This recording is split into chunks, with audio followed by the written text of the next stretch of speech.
অসমৰ শিল্পী সমাজৰ বাবে এটা খুবেই দুখবৰ। জনপ্ৰিয় অভিনেত্ৰী প্ৰীতি কংকনাৰ এটা খবৰে সকলোকে কটোৱাইছে।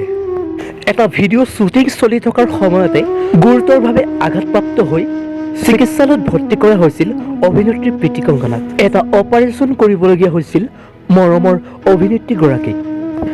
এই খবৰটো ছ'চিয়েল মিডিয়াত অৱগত কৰিছিল জনপ্ৰিয় কণ্ঠশিল্পী সীমাতে শেখৰে।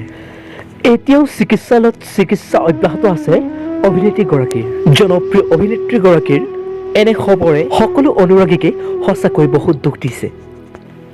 তেওঁৰ সকলো অনুৰাগীয়ে প্ৰাৰ্থনা কৰিছে যাতে অতি সোনকালে মৰমৰ অভিনেত্ৰীগৰাকী আৰোগ্য হৈ উঠিব পাৰে।